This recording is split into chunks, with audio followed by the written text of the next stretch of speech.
The evening settles softly now. Perhaps, outside your window, the air has grown cooler. The hum of the day has slipped into hush. Maybe there's a quiet rhythm, a breeze against the glass, a distant car slowly passing, or the gentle rustle of fabric as you nestle into sleep. Wherever you are, wherever you're listening, tonight, we're going somewhere ancient, but gentle, somewhere curious, and softly lit.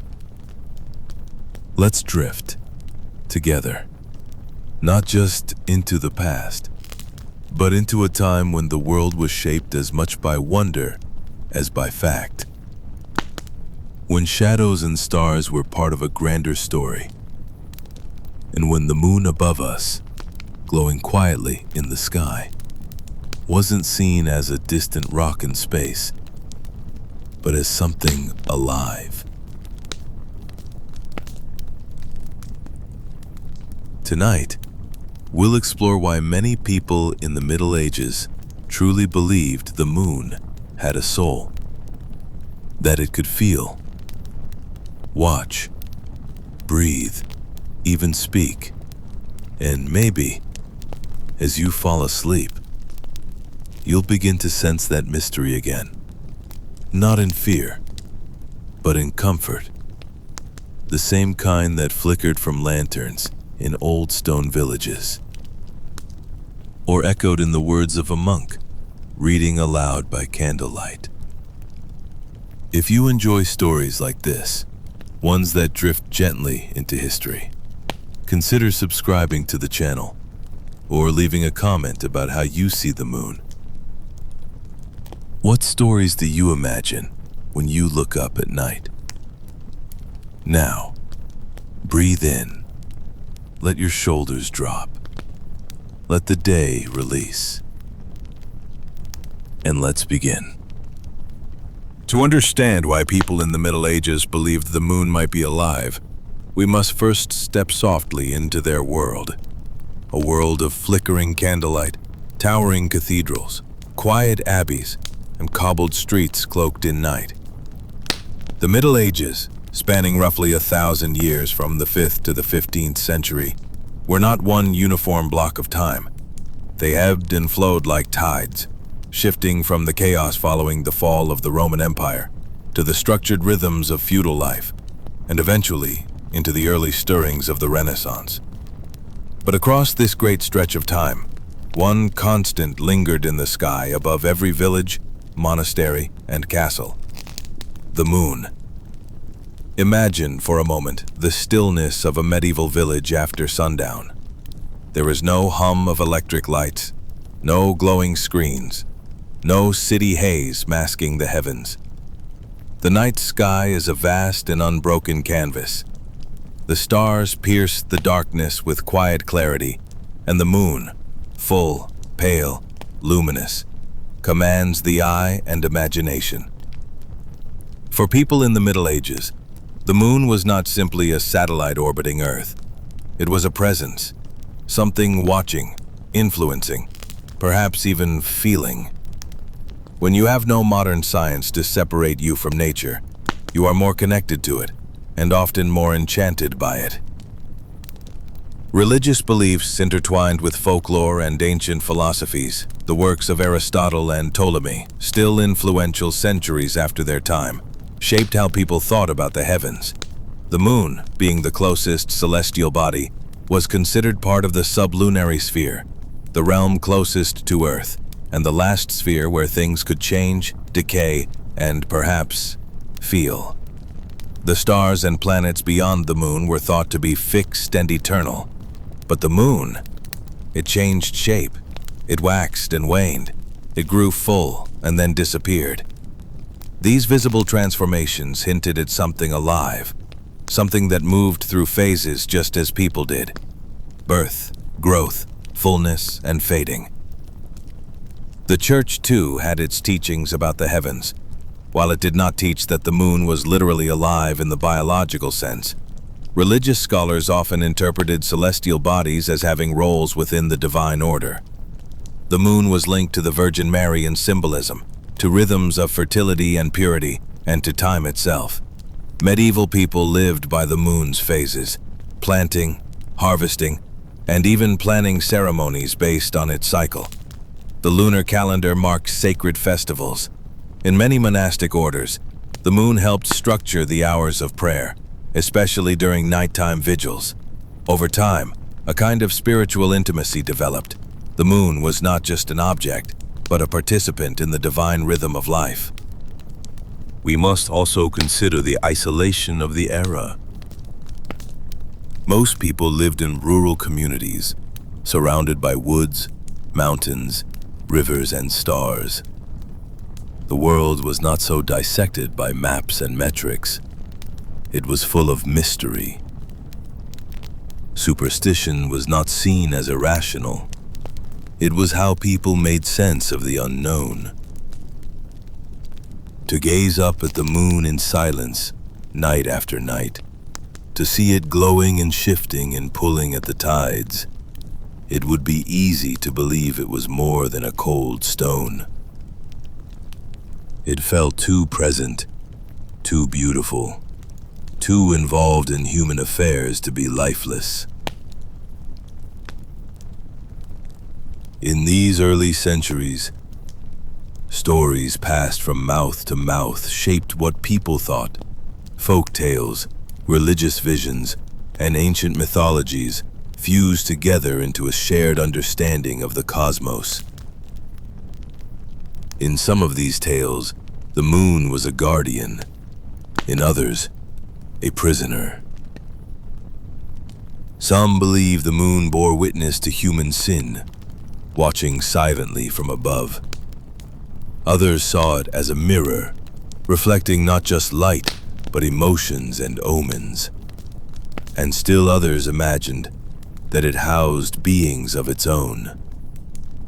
Perhaps angels, spirits, or souls who had been carried upward. These ideas were not confined to the unlearned. Even scholars and theologians of the time entertained questions about the moon's essence. Could celestial bodies have souls? Could they be part of God's creation not only in form, but in spirit?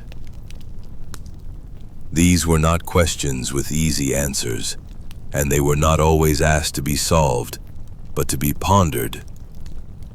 And so, the moon shone down, every night, across every kingdom and countryside, watching the rise and fall of empires, the whispering prayers of monks, the midnight cries of newborns, the songs of traveling minstrels. And those who looked up wondered. As we drift a little deeper into the medieval world, let us pause to picture the people who shaped and carried these ideas. Not the kings or knights whose names echo in legend, but the quiet souls living under the night sky. Imagine a shepherd in the hills of Provence, tending to his flock beneath the stars. He listens to the soft bleating of the sheep, the hush of the wind over the grass, and above him, the moon keeps watch. He doesn't need a written text to sense that the moon matters. Its glow comforts him. Its cycle tells him when to begin the journey to market, when lambing season nears, when storms may come. He may murmur old sayings passed down from his grandfather, beliefs about planting by moonlight, or full moons that stir dreams. Further east, a Benedictine monk in a stone cloister walks in silence by candlelight. He wears a thick wool robe, the hem brushing against cold stone as he crosses the scriptorium. In the window, the moonlight glows faintly, and he pauses. He sees in its changing face the rhythm of prayer, matins, lauds, compline. The moon has become, in his quiet life, not just a light, but a companion. In his marginal notes beside illuminated texts, he may sketch small circles, tracking its cycle like the beating of a slow and holy drum. And in towns with growing trade and education, in places like Bologna, Paris, Oxford, students gather in cool, echoing halls to study the ancient texts preserved by Islamic scholars. The moon is read about in the writings of Alhazen, Averroes, and Aristotle. These scholars debate not just what the moon is made of, but what it means. They consider whether celestial bodies, especially those in the sublunary realm, might contain matter similar to Earth. Some speculate that the moon's dark spots, the Maria, are valleys or oceans, signs of a surface not so unlike our own. And if the moon has a surface like Earth, might it not host life? Spirits? Beings invisible to human eyes? Such musings were not science fiction, nor were they doctrine. They were part of a different kind of knowing, a blend of observation, scripture, speculation, and wonder. Knowledge in the Middle Ages was a tapestry woven from many threads. Myth and fact, philosophy and faith, dreams and patterns in the sky, all coexisted. The moon was both a scientific puzzle and a mystical symbol. It was a light by which lovers swore oaths, by which farmers toiled, by which the tides were counted and human moods measured. And moods, especially, were believed to shift with the moon. The term lunatic, derived from luna, reflected the belief that the moon influenced the mind. Physicians and astrologers alike considered the moon in their assessments. A patient's illness might be timed with the phases of the moon. Surgery was discouraged during certain lunar periods. Births were watched closely during full moons, and many believed the moon's light could stir sleeplessness, visions, or even possession. In a world of candlelight and superstition, these beliefs felt as real as the moon's pull on the sea. Now let us take a quiet turn toward the language of the moon in medieval stories, songs, and symbols. For here, in these hushed places of poetry and metaphor, the belief in a living moon found its most tender expression. In the high halls of courts and castles, minstrels sang under the flickering light of torches. Their voices carried through stone chambers, telling tales of love and loss beneath silver moons. In medieval romances, the moon was more than just scenery. It was a silent witness, a keeper of secrets, a source of longing. Knights rode beneath it, maidens wept in its glow.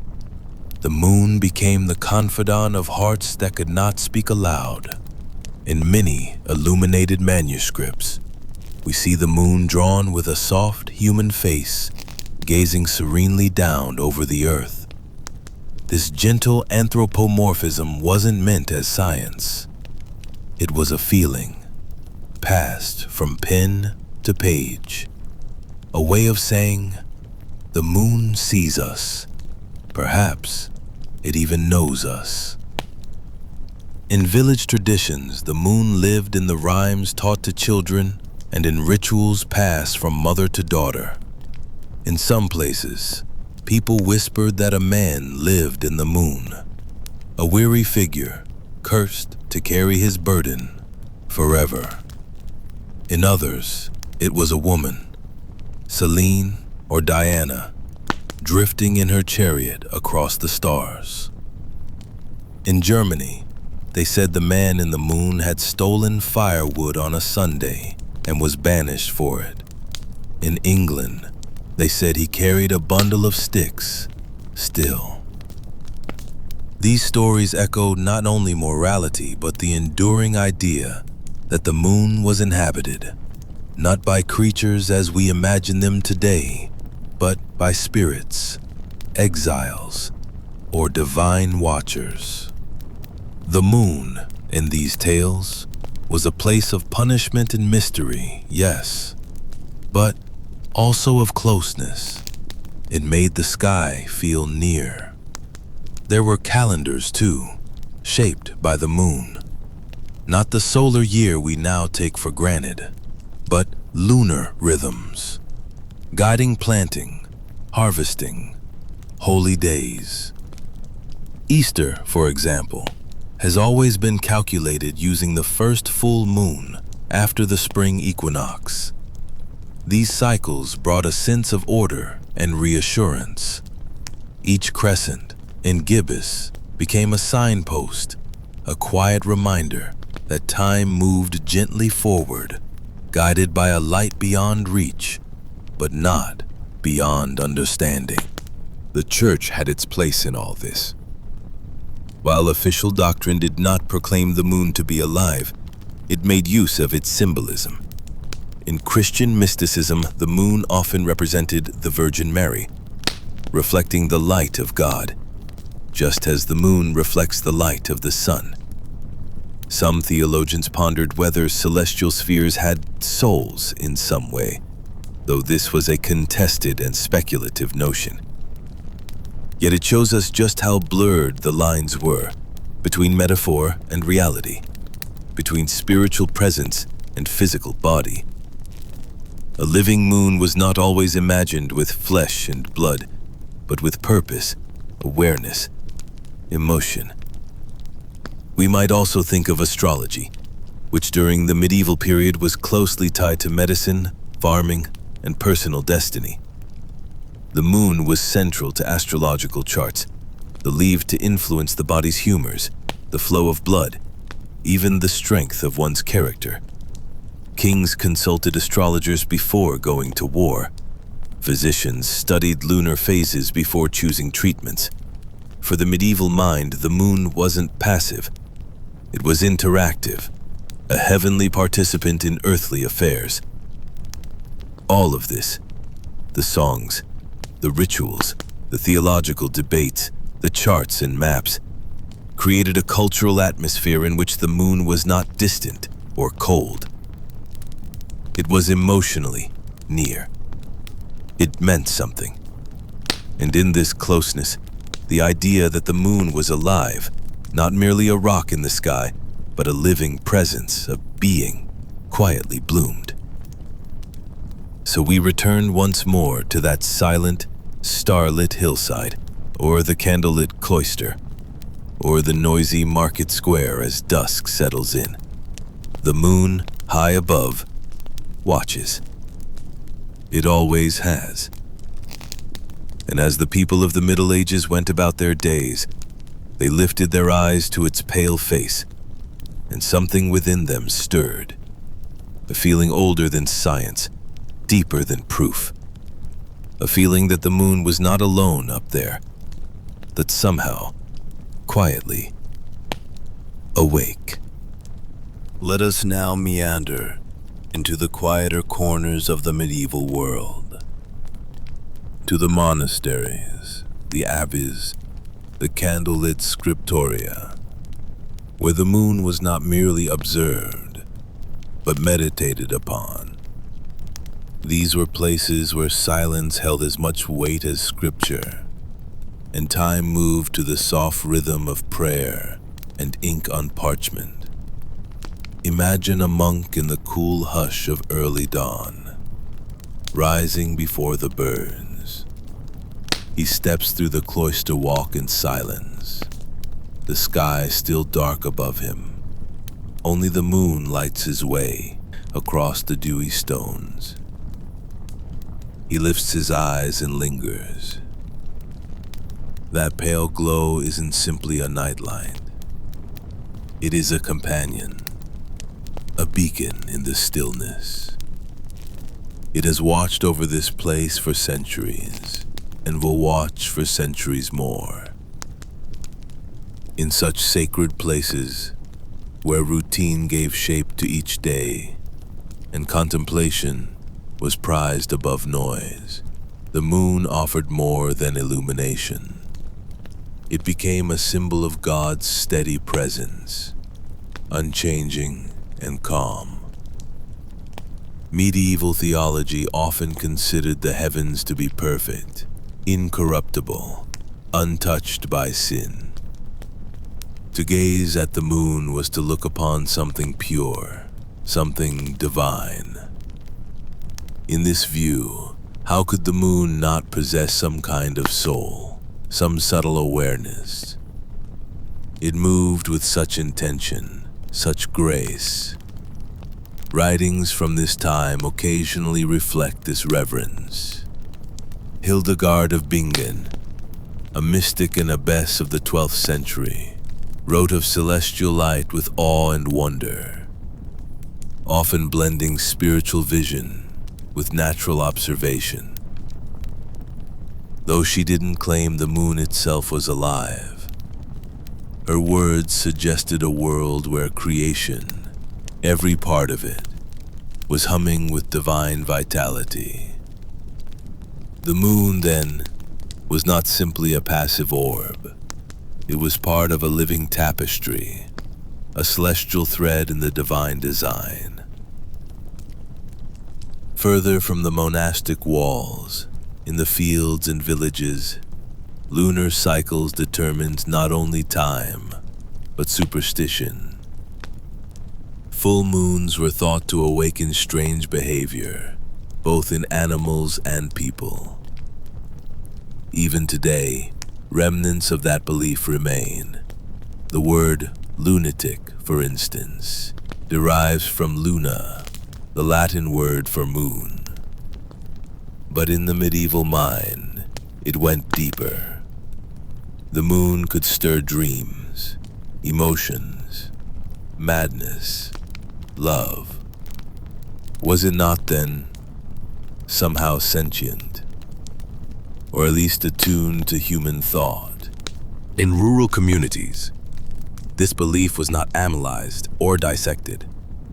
It simply was, passed from elder to child, like a whispered truth. Don't stare too long at the full moon, or it might remember you. Don't curse beneath its light. It hears. Leave water in the basin about, the moon drinks. These weren't statements of fact in the modern sense. They were gestures of connection.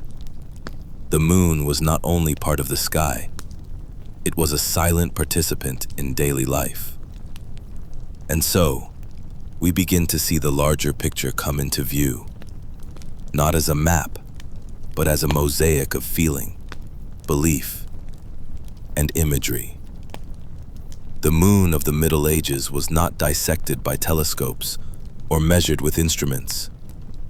It was lived with, dreamed about, revered. It was the quiet face in the sky that never turned away, that shifted through phases like a human heart. Full, half, new, then full again. Tonight, we often look at the moon as a lifeless satellite, orbiting with scientific precision. But for the people of the Middle Ages, it was alive in every meaningful sense. Not perhaps with breath and bone, but with presence, memory, and mystery. Its light touched every part of their world, and their world, in turn, looked back with wonder. Now that we understand the tender context of that time, the beliefs, the symbols, the rhythm of life, we can slowly step forward into the heart of our story, to walk through the dreams and doubts of a world that saw the moon not as a rock, but as something far more magical, something softly alive. The path winds slowly through fields of barley and rye, their golden heads nodding gently in the early evening breeze. It is summer, in the year of our Lord 1273, and the land stretches out like a great green quilt, stitched with hedgerows and ancient cart paths. Beyond the hills, the sky is beginning to soften, blue melting into lavender, then into a gentle slate gray, as the day begins to hand itself over to the night. Nestled between two shallow hills lies a small village, humble in size but rich in rhythm. Thatched rooftops lean into one another like old friends. Wooden beams groan quietly as the day cools. The smell of wood smoke, sheep's wool, and baked bread mingles in the air. Children's laughter fades into hushed voices, and the last chores of the day, mending nets, fetching water, sweeping earth floors, are done without hurry. In this place, where the wheel of time turns slowly and predictably, the heavens are more than decoration. They are part of life itself. Every villager knows the stars by name, not from books, but from watching. They know the patterns of the moon's slow dance across the sky, how it brightens the fields during harvest, how it pulls at the tide when storms roll in from the west. But more than this, they feel something when they look at it, something older than understanding, something sacred. Tonight, as the villagers begin to settle, the moon is rising. Pale and round, it glows with a silvery fullness that seems almost too bright for such a quiet sky. The elder women cross themselves without even thinking. A man leans against a wooden post, pipe in hand, and gazes at it in silence. Somewhere, a child tugs on their mother's sleeve and whispers, "Look, the moon is watching us." The moon. In this village, and in so many like it, it is never just the moon. It is a presence, a watcher, a listener. The man in the moon, they say, can see everything. He walks across the sky each night, carrying his load of wood as punishment for a forgotten sin. His face is calm but sad, a warning perhaps, or a reminder that even in stillness, there is memory. By the firelight inside the cottages, old stories are told again, just as they are every few weeks when the moon shines brightest. A grandfather, his beard like frost, speaks in a low, steady voice. Once, long ago, before even the priests came, people knew the moon could speak, not with words, but in dreams. If you sleep in the fields on a full moon's night, the moon might enter your thoughts, might show you a memory from long before your birth, or one yet to come. No one argues with him. No one asks for proof. This is not a world ruled by logic and measurement. It is a world of feeling, of patterns, of passed down wonder. And in this world, the moon is alive, not because anyone dissected it, but because it has always felt alive. It rises, it falls, it watches, it changes, just like people do. The animals respond too. Dogs grow quieter on full moon nights. Horses pace in their stalls. Owls begin their calls early. The village cat perches on a rooftop and stares upward for what seems like hours. There's a hush even among the trees, a subtle reverence that settles over the earth when the moon takes its place. This is the rhythm of belief. It is not loud or boastful. It does not require parchment or proclamation. It exists in the heart and in the hush between spoken words. And in this village, under this sky, it has existed for as long as anyone can remember. As night deepens, the moon climbs higher. Its light pools gently on the thatched rooftops and the winding paths, casting silver shadows on the soft earth below. The village sleeps now, but the moon does not. It never has.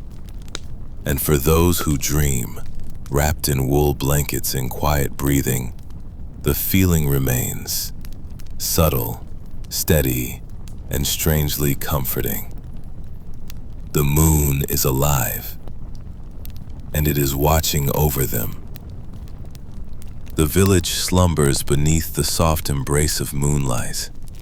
That pale glow, diffused by wisps of low cloud and rising mist from the nearby stream, lays over rooftops and hedges like a quiet spell. Not a single torch flickers in the lane. Only the distant hoot of an owl and the gentle rustle of leaves answer the stillness. Within these quiet cottages, framed with timber and packed with earth, dreams begin to stir like smoke.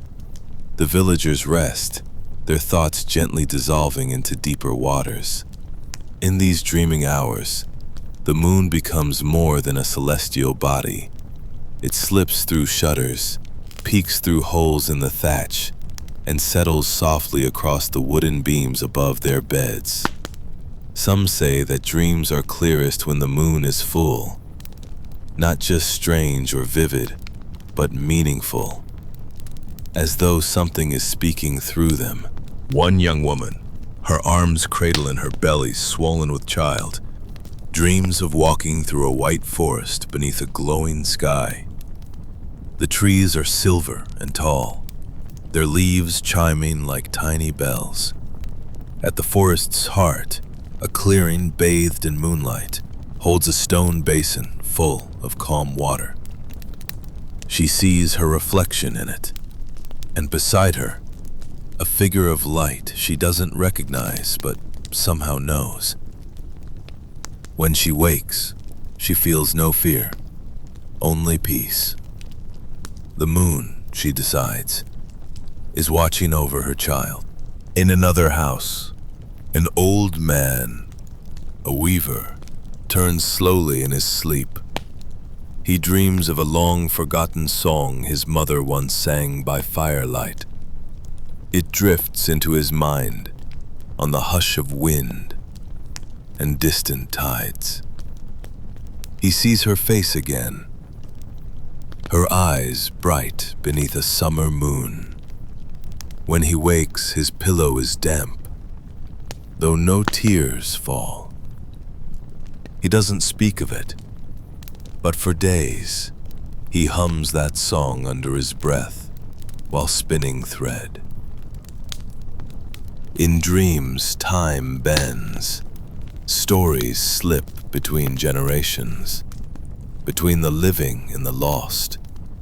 And the moon, round, soft, and silent, becomes the carrier of memory. It is not so much believed to speak as believed to remind. The villagers do not keep records of these dreams. They are not written in ink or carved in stone. They are passed in whispers, shared beside morning fires, and woven into lullabies. The moon remembers, they say. The moon knows your heart. And so, when dawn creeps quietly across the eastern hills, and the moon begins to slip back behind the veil of daylight, no one feels it as a disappearance. The moon is simply resting, just like them. It will return, as it always does, watching, listening, waiting. These beliefs may seem strange to us now, quaint or superstitious, but to the people of that age, they were neither strange nor untrue. They were simply felt. And in the slow rhythm of life, under skies unspoiled by city lights, such feelings shaped the world more deeply than fact. The moon, alive in their eyes, was not a question to be answered. It was a companion to be honored. As morning draws closer, and the first hints of lavender blue stretch along the horizon, the village remains still, cocooned in a quiet deeper than sleep. Somewhere, a rooster stirs, but does not crow yet. The moon still lingers above, clinging to the final stretch of night. It seems reluctant to leave, as though watching one last moment unfold before turning invisible to the waking world. Among the villagers, there are those who rise before the sun. The baker, already kneading dough by the dim light of his hearth, occasionally glances toward the narrow window where moonlight touches the table. He murmurs a soft word, not quite a prayer, not quite a thought, and returns to his work. For him, the moon has always been a quiet partner in his solitude. He doesn't need it to speak. Its silence is comfort enough. Outside, in the chill of pre-dawn, dew gathers on the grass and wooden fence posts. The fields shimmer faintly, kissed by both moonlight and early mist. Along the riverbank, a shepherdess leads her flock to graze before others wake.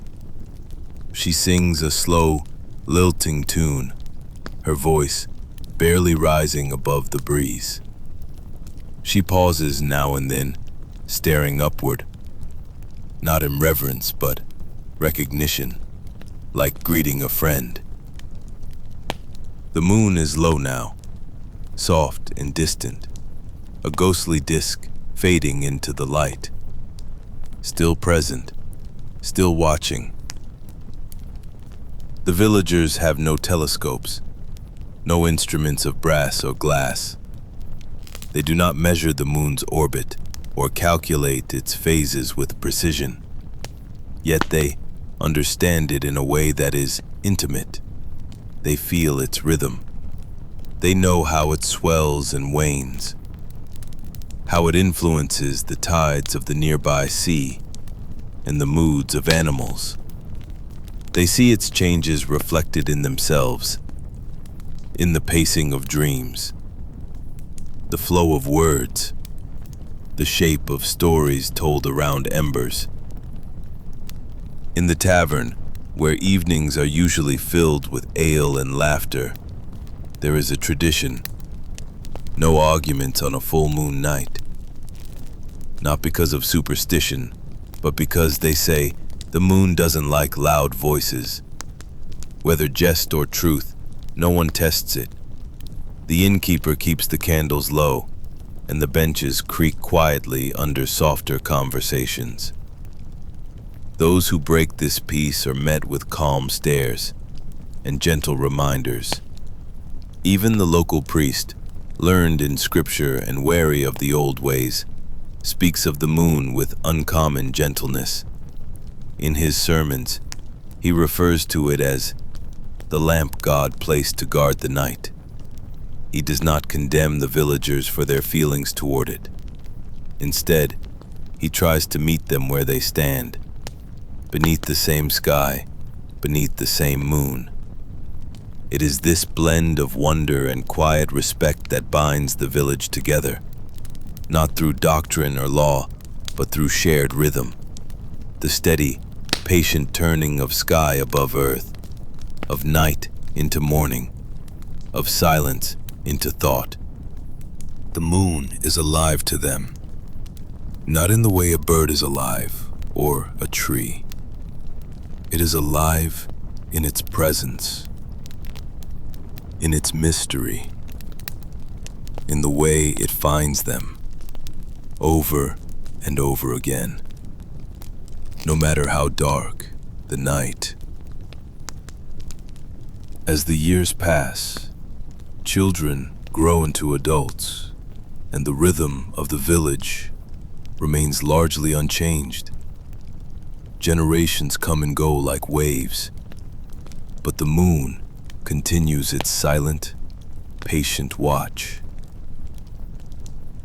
Elder villagers often say that the moon remembers what people forget, that its light has touched every generation, every path walked, every face turned upward in thought or wonder.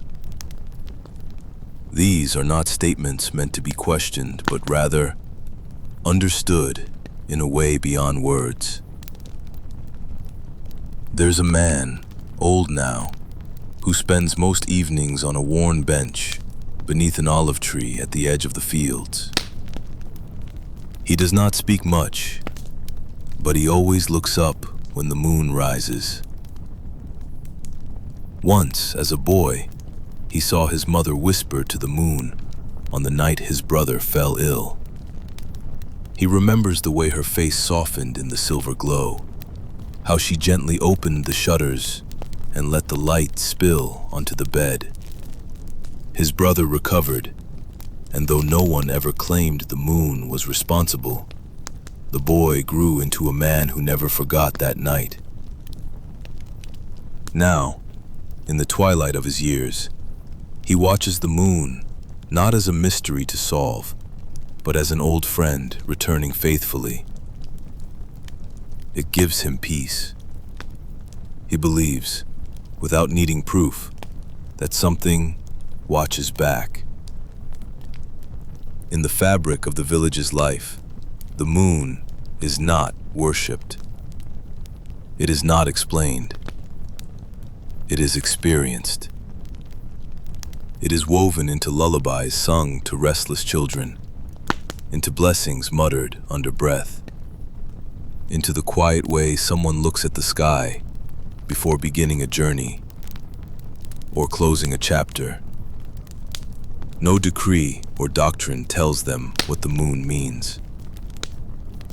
It simply is, steady, changing, alive in its own still way. And while other parts of the world may point telescopes skyward, seeking measurements and explanations, this village holds onto something different. A truth of feeling, a truth not less valid for being unseen. In time, even those who move away find themselves glancing upward on moonlit nights. Something lingers, a soft echo of stillness, a memory of standing in a quiet place, surrounded by fields and stars, feeling the hush of the world in the presence of a moon that always seemed just a little closer than it should. They remember the silence, the silver light, and the sense, subtle but sure, that above them, something kind and quiet was watching. And so, the story of the moon's life continues, not in books or charts, but in hearts, passed gently from one quiet night to the next. The Middle Ages, often painted by modern eyes as a time of darkness and superstition, was in truth a period rich with wonder, curiosity, and a deep sense of mystery about the natural world. The moon, glowing nightly in the velvet sky, held a place not just in the heavens, but deep within the thoughts, beliefs, and imaginations of medieval people. It was more than a distant orb of light. It was a living presence, woven into the fabric of their daily lives, their dreams, and their understanding of the cosmos. Medieval villages and cities alike were often quiet when night fell, the bustling sounds of the day giving way to a peaceful hush, broken only by the soft calls of night creatures and the occasional rustling of leaves in the cool breeze. Under the watchful eye of the moon, people found a rhythm, one that connected their small, earthly world to the vastness above. This connection was felt, not just observed, as if the moon was a silent companion that knew their fears, hopes, and the cycles of their lives. In the great cathedrals and monasteries scattered across Europe, scholars and monks studied the stars and planets, seeking to understand the heavens as a divine order. The moon was central to these studies. It was a marker of time, guiding the rhythm of festivals and religious observances, and was often seen as a symbol of change and renewal. its phases echoing the cycles of life and death. Yet, beyond the scientific, the moon inspired poetry, art, and a quiet kind of devotion, an acknowledgement that it was more than a mere rock in space. For the common folk, stories passed down through generations spoke of the moon's power to influence the world below. Farmers watched its phases carefully, believing it affected the growth of crops and the behavior of animals. Sailors relied on its light to guide them home, trusting its steady glow in the dark vastness of the sea. Midwives told tales of the moon's influence on childbirth, weaving it into the mysteries of life and creation. The moon was often personified, imagined as a gentle, watchful figure, sometimes female, sometimes male, but always alive. It was a protector in the darkness, a source of calm and guidance. People would speak softly of the moon's gaze, as if it could see into their hearts and souls, comforting those who felt alone in the night. Even the language of the time reflects this closeness. Words like moonstruck captured the idea that the moon could touch the mind and spirit, stirring emotions and dreams beyond ordinary experience. In art, the moon appeared as a shining face peering from the sky, a silent observer of human stories unfolding below. As we gently drift through these images and thoughts, imagine yourself standing in a medieval village square at twilight, the day's work done, the stars beginning to twinkle.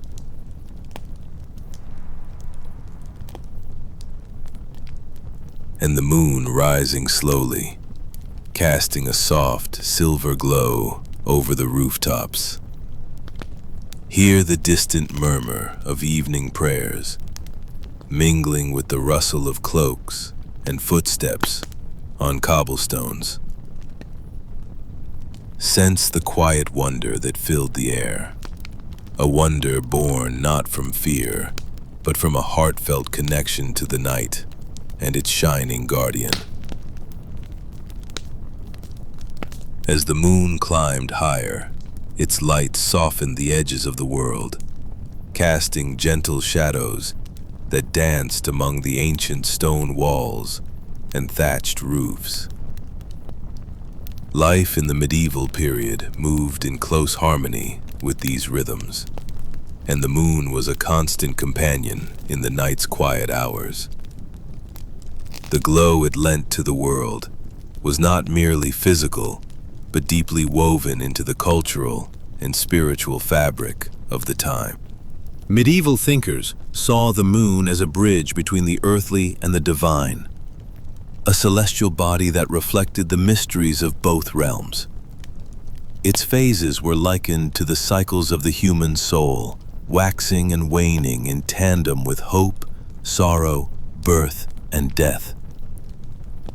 The moon's predictable transformation was a symbol of eternal renewal, a gentle reminder that all things are transient, yet connected in an endless dance. This symbolic life of the moon found its way into the stories and teachings of the day. Monks copied manuscripts illuminated with delicate images of the moon, often shown as a serene face gazing down from a starry sky. These images were not mere decoration, but invitations to contemplation, encouraging viewers to see the moon as a living presence that watched over them. Astrologers and natural philosophers studied the moon's path with reverence, believing its influence extended beyond tides to affect human behavior, health, and fate.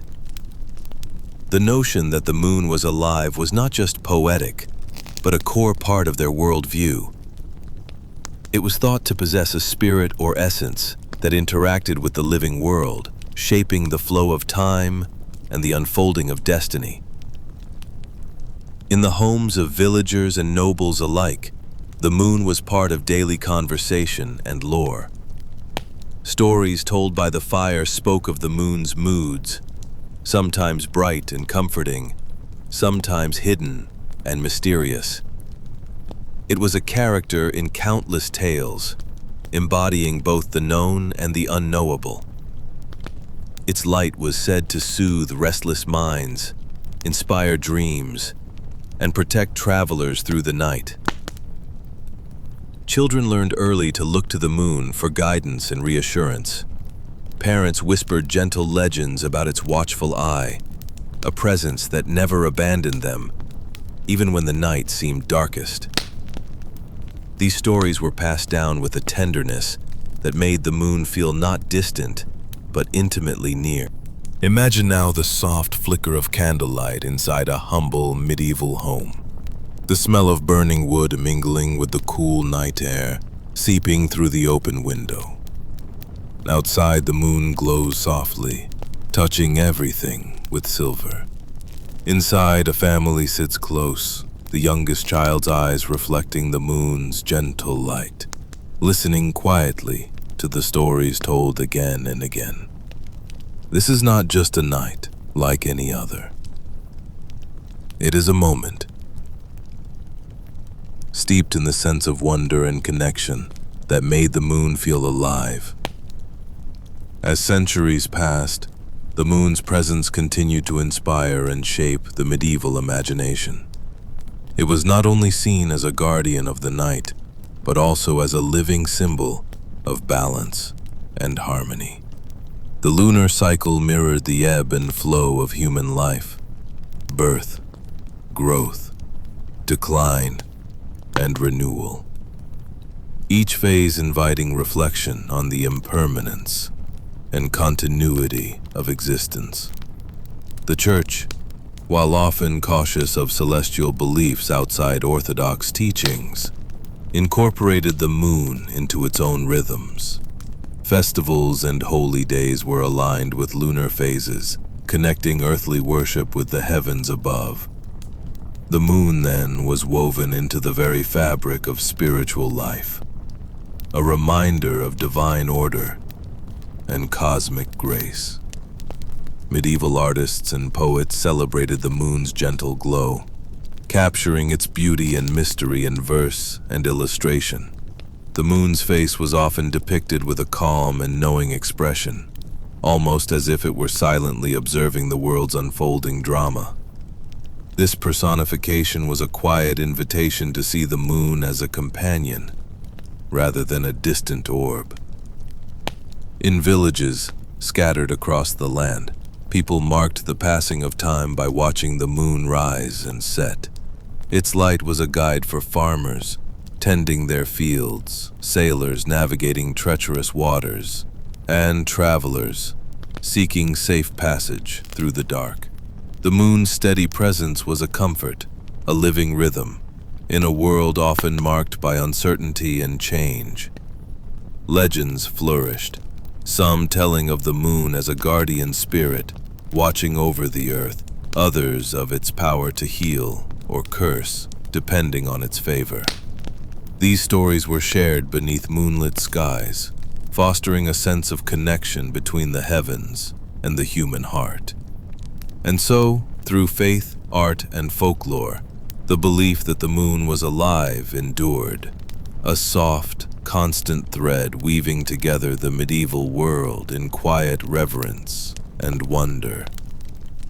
The moon was more than a celestial body. It was a living symbol, a gentle light in the darkness, and a silent witness to the passage of time. The flicker of torchlight glided softly across the rough stone walls of the monastery scriptorium, where Brother Anselm worked long after the others had gone to sleep. The cool breath of night crept in through the cracks in the shuttered windows, carrying the scent of damp moss and the faint perfume of lavender from the cloister garden. Each breath he took brought a sense of stillness, as if the world outside had paused to listen. Above him, the moon hovered high and full, casting pale silver light across the courtyard below. Its face, so wide and round, seemed to gaze down with quiet understanding. It was no surprise, then, that men of Anselm's time believed it lived. How else to explain the way it seemed to watch and wait? For many centuries, the moon was not just a celestial body, but a companion, sometimes gentle, sometimes mysterious. In the Middle Ages, people spoke of the moon with reverence, as one might speak of a noble soul, both distant and intimate. Its phases were thought to reflect its emotions: a waning crescent weeping with sorrow, a waxing gibbous swelling with pride or expectation. It was alive, yes, not in the way a person is alive, but in the way a story breathes or a fire glows.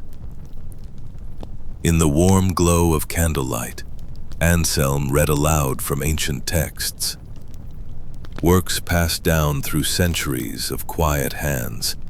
One parchment told of the moon as a mirror of Earth's sins, cursed to carry the burden of humanity's wickedness. Another claimed the moon wept during plagues and hid her face during unjust wars. These weren't just metaphors. They were deeply held truths for the people of that age. To gaze upon the moon was to feel seen. To speak to it was to trust it listened. And when the moon was full and bright, as it was that evening, villagers would whisper that it was closest then, closest to thought, to feeling, to the beating heart of the world. Children were told not to lie under it too long, lest the moon read their dreams.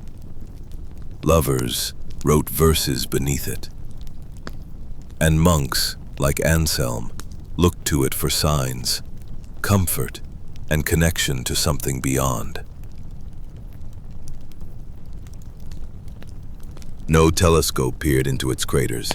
No theories stripped it of magic. What they saw instead was something sacred, perhaps even sorrowful. A silent sentinel who bore witness to all of humankind's hopes and failures. The idea that it might be alive was not superstition. It was reverence wrapped in story. Outside, a night bird called once, then fell silent again. The flicker of Anselm's candle danced gently, and the moon remained, still, watching, listening, just as it had for every generation before him. In the nearby village, not far from the stone monastery, the moon's presence was even more deeply woven into daily life.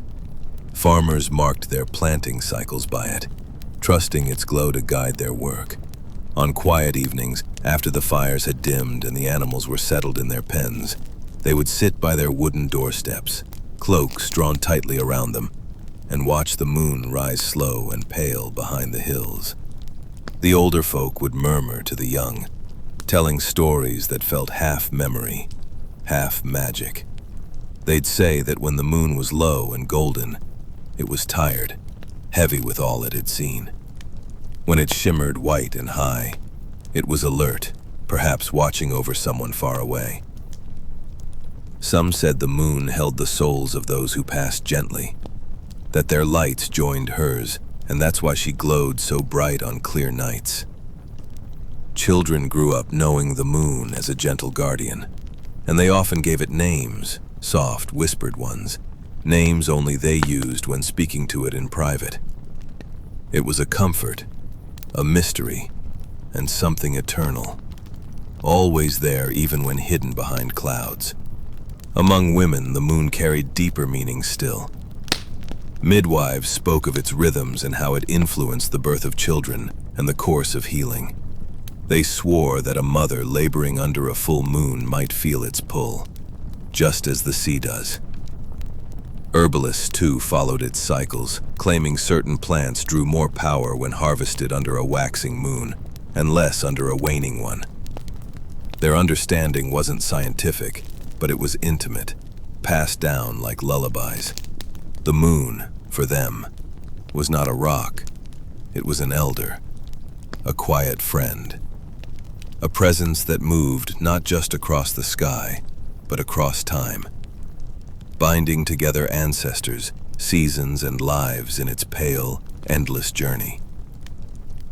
Sometimes, late at night, when even the dogs had stopped barking, and all that remained was the creaking of old wood and the soft rustle of wind, a child or farmer or monk would pause and stare up.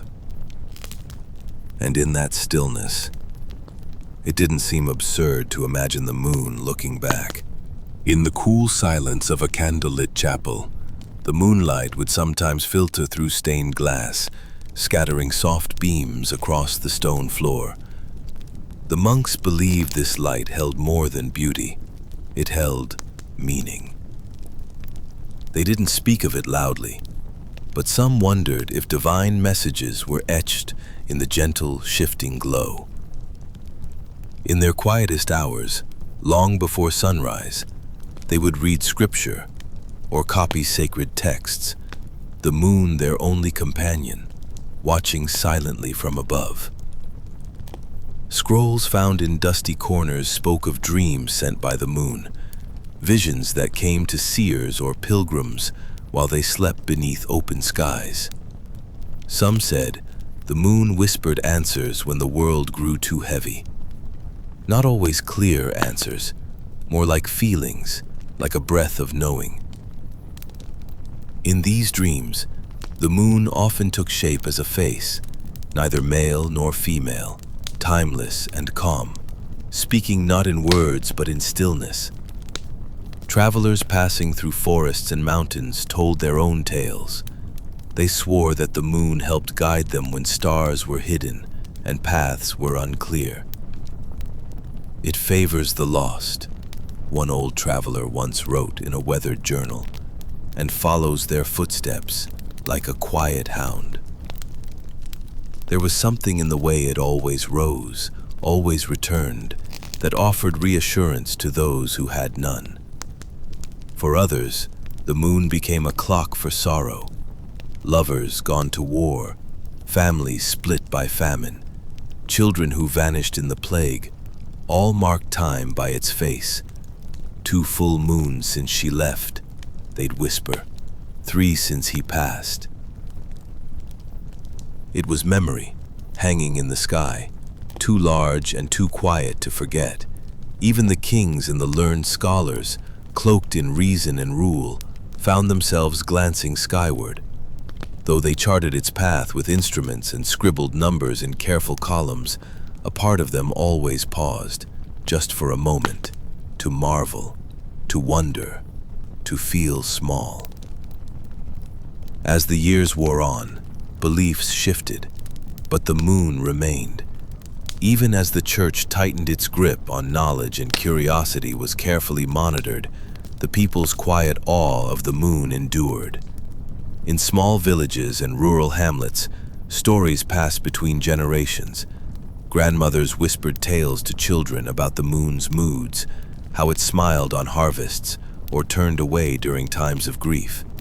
One tale told of a shepherd who lost his way on a mountain path. The skies had clouded, his lantern gone out.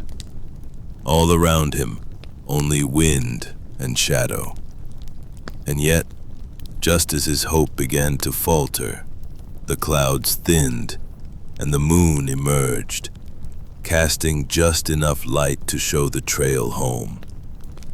That night, he thanked the moon in his prayers, as though it were an old friend. Folk healers and herbalists, often working in secret, used moon phases to time their remedies. There were quiet rituals for gathering certain roots, always under the full moon, when the plant's energy was said to rise to its leaves. They whispered that wounds healed cleaner, dreams ran deeper, and grief softened more gently beneath the light of a waxing moon. In port towns, sailors carved tiny crescent moons into their ship's wood as a charm. To keep her watching, they said, to guide us home. They believed she watched over the sea as surely as she did the land. The moon was never theirs, but they felt her with them, somewhere just beyond the sail and the sky. And among the stars of ancient charts, the moon often appeared at the center, not just as a reference point, but as a presence, silent, always present, always gazing back. People didn't just study her, they waited for her, trusted her, and in some quiet way, they felt seen. By the late Middle Ages, the moon had become more than myth.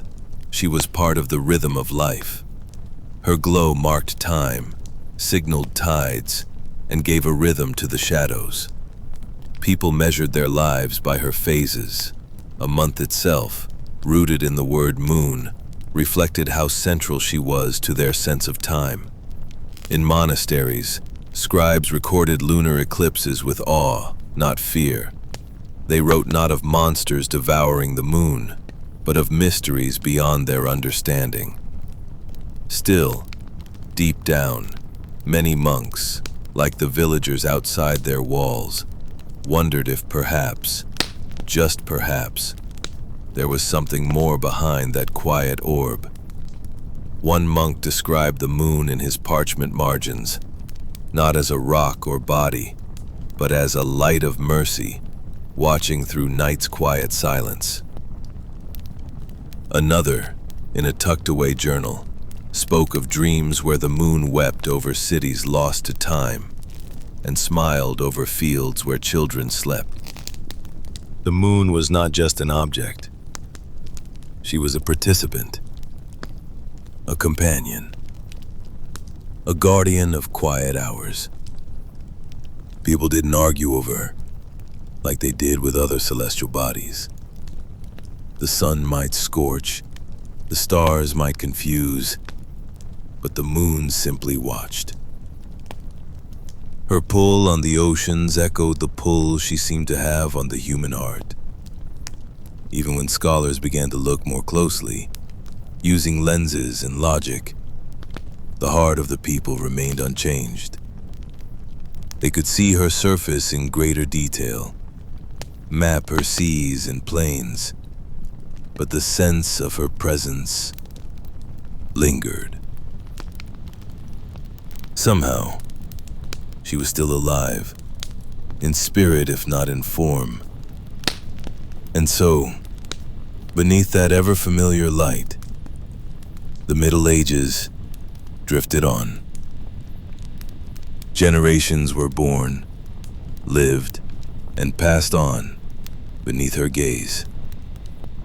And with every turning night, the moon continued her journey, silent, gentle, and full of imagined thoughts.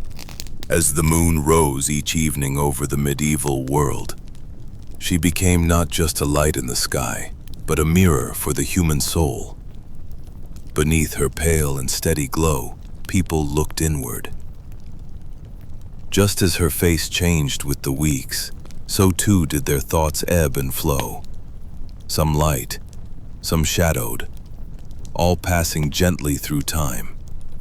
They believed the moon could see them, truly see them. Not in the way a neighbor might, not with judgment or urgency, but with an eternal patience. And so, standing alone in fields or leaning from narrow windows, people shared quiet thoughts they'd tell no one else. Regrets, hopes, loves never spoken aloud, dreams that felt too strange for the daylight world. The moon, ever distant and unchanging, became a place to rest those thoughts, a keeper of secrets, a confidant to countless silent voices whispered into the wind. She became a symbol not just of presence, but of presence without pressure.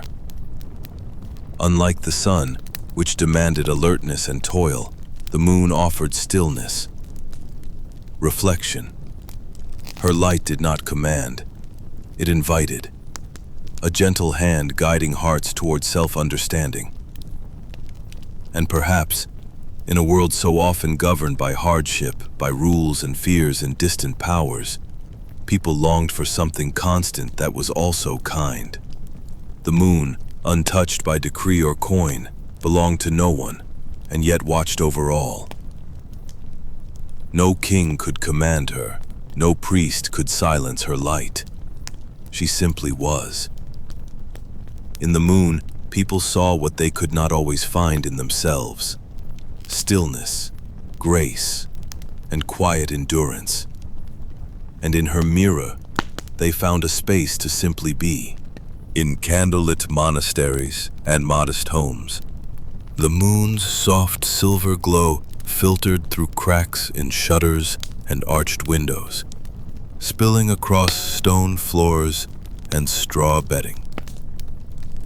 This light, neither harsh nor bright, seemed to soften the edges of the world, inviting calm even in the most restless minds. Many believed that when they gazed at the moon, she gazed back, not with eyes perhaps, but with a quiet knowing, a presence that saw all without need to speak. And so, under her light, the world slowed down. The hammering of worries became muffled, like footsteps in snow. Thoughts that once ran in circles found pause. The moon became a space between moments, where breath could stretch longer and silence could feel full. She illuminated not only the world, but the spaces within people, where stories, dreams, and emotions lay curled like sleeping cats, hidden in the corners until it was safe to come out. To those who tended to livestock at dusk, who walked alone between towns, or who lingered in courtyards long after prayers were spoken, the moon offered a kind of companionship that required nothing in return. She made solitude feel less empty, less sharp. Her glow, touching rooftops and fields alike, seemed to say, "You are not alone in your quiet." Even the poets of the time, those who struggled to find words for grief or longing, often turned to the moon when nothing else could be spoken.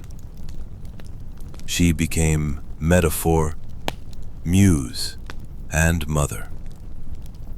Her image found its way into illuminated manuscripts, carved above doors, and etched into jewelry worn over hearts. For some, she was the silent witness to love. For others, she was the listener to prayers too soft for churches.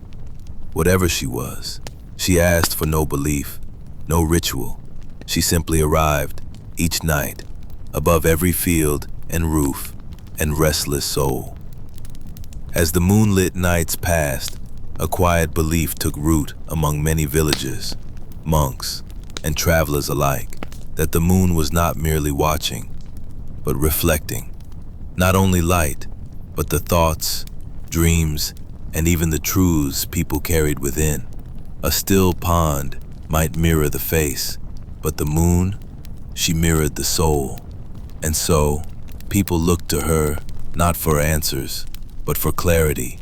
In the soft hush of night, under her pale light, confessions were made, not aloud, but inwardly. Secrets pressed down by daylight were sometimes loosed in the stillness. as though the moon's silent gaze could absorb them without judgment. There are records of people walking alone into the woods or up onto hills, not to find something, but to be seen, to be witnessed. For in the reflective quiet of the moonlight, people often felt understood. Some swore that dreams beneath a full moon were more vivid, more revealing, like lanterns lit in long corridors of the self. Children were told to be mindful of their thoughts at night, for the moon might remember them. Elders spoke of her phases as moods. Her fullness brought clarity. Her darkness stirred mystery. Her crescent meant she was listening in fragments. And there were those who believed she remembered everything, every joy, every sorrow that ever passed beneath her gaze, that hers was a memory older than any scripture, wider than any ocean, and gentler than any hand. In this way, she became a mirror not of vanity, but of depth. A reminder that all things hidden during the noise of day would find their quiet recognition under her soft silver eye. As stories of the moon's quiet wisdom continued to ripple through villages and towns, artists and mystics alike began to inscribe her presence into their work. In worn pages of illuminated manuscripts, you might find her drawn with eyes, sometimes open, sometimes closed, always gentle, never judging. Tapestries showed her not merely above the world, but beside it, walking beside shepherds in solitude, resting behind candlelit windows, or hovering just over cloisters where monks knelt in silence. These were not depictions of a celestial rock, but of a being, quiet, observing, ever near. In monasteries, it was said that during long vigils, when the hours stretched and the psalms grew slow, monks would feel as though they were not alone, that even in the coldest winter nights, there was a presence just beyond the glass, pale and constant, like a prayer without words. And when villagers watched the moon crest over snowy rooftops or rise through drifting clouds, they often did so in complete stillness, not because they feared her, but because they revered her silence. She had become a companion to the unnoticed, those who worked late, who grieved quietly, who wandered in search of meaning, a quiet guardian to those who needed reflection more than revelation. It was in this period that moon rituals, soft, unobtrusive ones, began to emerge. Not ceremonies with fire and chant, but moments of stillness. Sitting by the hearth, letting the moonlight fall across a table, holding a thought in your heart, and letting it go as the moon climbed higher into the sky. Not to ask for change, but to feel seen. And even in those bustling towns where torches flickered and carts clattered across stone, there were those who paused each night, eyes lifted upward, not to measure time, but to remember something deeper, something older than kings and empires, a silent recognition between a fleeting soul and a constant light. As the centuries turned and beliefs shifted with each rising kingdom and falling banner, the moon remained. And though the view of her may have changed, from divine to distant, from sacred to scientific, what she stirred within the human heart did not disappear. The moon continued to be more than a shape in the sky. She was memory, emotion, a whisper of something just out of reach. In paintings and in poems, in lullabies and in legends passed from parent to child, her gentle image persisted. Even as scholars began to map her surface with telescopes and record her cycles with precise instruments, the essence of wonder did not leave. The truth of her being, whether alive, divine, or celestial, mattered less than what she represented. A mirror to the inner life, a soft companion to our quietest moments. To the people of the Middle Ages, she was never just the moon. She was a presence, one that stood apart from the sun's brilliance and the stars' cold distance. The moon glowed with something else, something almost human in its tenderness, its rhythm, and its patience. When no one else listened, the moon did. When thoughts grew tangled, her light unwound them. And when night fell heavy and dreams tiptoed in, she was there, casting silver light across rooftops, stone walls, and dreaming faces alike.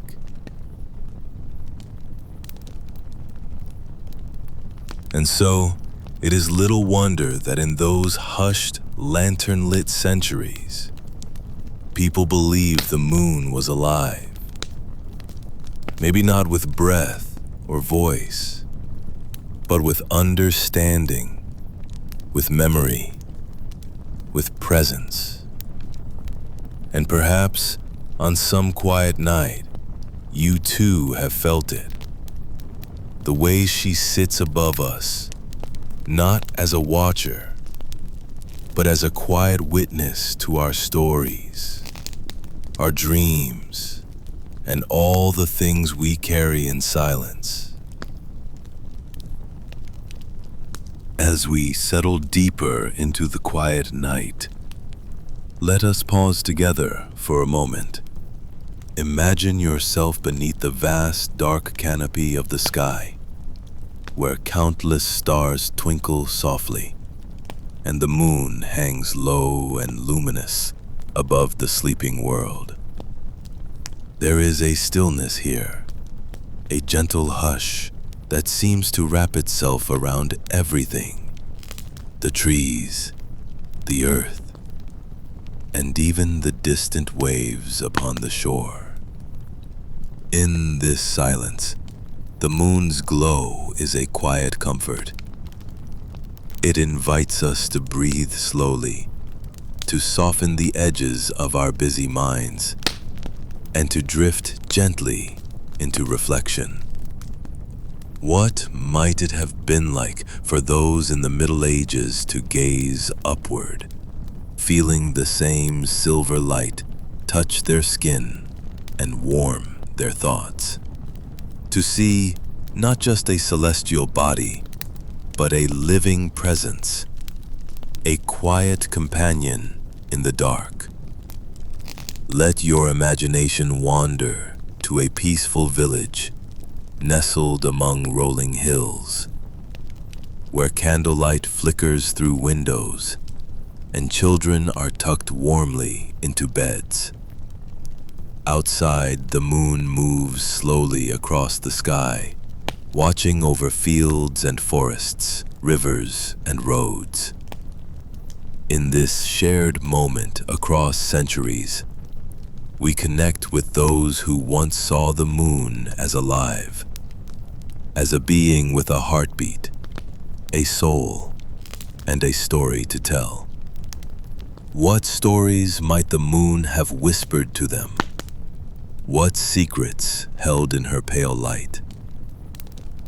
Allow yourself to listen softly, as if the moon's gentle voice is calling you to rest, to dream, and to find peace in the quiet embrace of night. In this calm space, Allow your mind to wander slowly through the past, tracing the footsteps of those who lived in a world illuminated by moonlight and shadow. Without the bright city lights we know today, the night sky was vast and clear, and the moon was the greatest light of all, a glowing lantern guiding travelers and dreamers alike.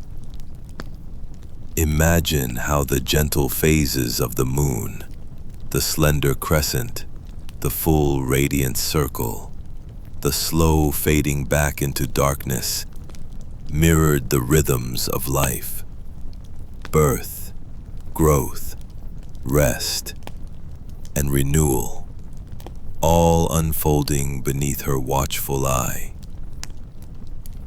Perhaps it was this quiet cycle that led many to see her as alive, a silent guardian of time itself. As you breathe in, picture the cool night air scented with earth and pine, carrying whispers of old stories told by firesides.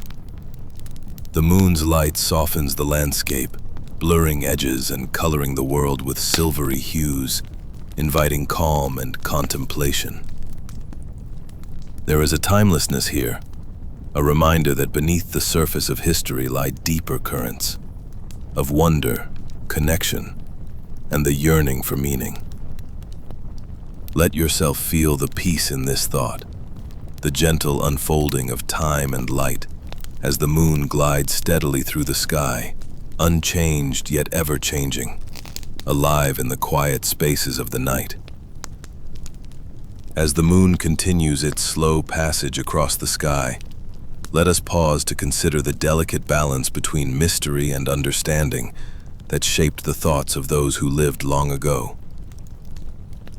Without modern science to explain the glowing orb above, the moon became a symbol, a living presence woven into the fabric of daily life and ancient beliefs. Imagine how the soft moonlight might have inspired feelings of awe and comfort, but also of uncertainty. Its changing face, sometimes bright and full, other times shadowed and hidden, mirrored the complexities of human experience: light and dark, known and unknown, seen and unseen. In these quiet moments, we are reminded that history is not only about dates or events, but about the feelings and meanings people found in the world around them. The moon, in its silent watch, became a companion to dreams, a guide through dark nights, and a symbol of life's ever-turning cycles. Let your thoughts drift gently to those who looked up with wonder and whispered their hopes and fears into the night. In this shared silence, across the centuries, the moon's glow connects us all, a soft, steady light in a vast and mysterious sky. As we near the close of this quiet reflection, allow yourself to sink even deeper into the calm that the night and the moon's gentle glow bring. Picture the countless souls who have found solace beneath the same pale light, travelers, dreamers, philosophers, and simple folk alike, each one touched by the moon's subtle presence. Think about the way the moon's light softens the world, turning harsh lines into gentle shadows, and how that transformation might mirror the way time changes our understanding of history itself. What once was feared or mysterious becomes a story to be told softly, a lesson to be learned with patience and kindness. In this peaceful moment, invite your own thoughts to slow and settle as the moon quietly guides us toward rest and renewal. Feel the slow pulse of night breathing all around you, the rhythm of the cosmos gently lulling you toward a place of quiet dreams and peaceful sleep. May the moon's ancient light inspire calm and curiosity in your heart, carrying you gently through the night until morning's first soft rays.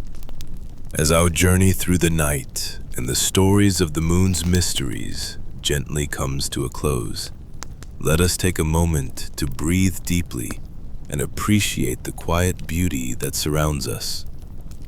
We have traveled far through the thoughts and beliefs of those who lived centuries ago, finding comfort in the soft glow of the moon and the peacefulness it inspires. In this stillness, the echoes of history feel close, yet tender and gentle, like a lullaby whispered across time.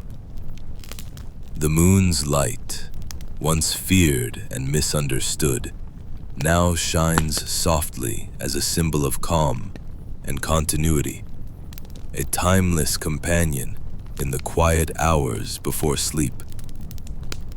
Allow yourself to feel gratitude for this shared moment of reflection, where the past and present meet in gentle harmony, inviting peace and rest to settle over your mind and body. As you continue to relax, remember that these stories, like the moonlight, are here to soothe rather than to startle. They carry with them a quiet wisdom, encouraging patience and wonder as you drift closer to sleep. The mysteries of the past are not meant to rush us, but to gently unfold, like the slow turning of the night sky.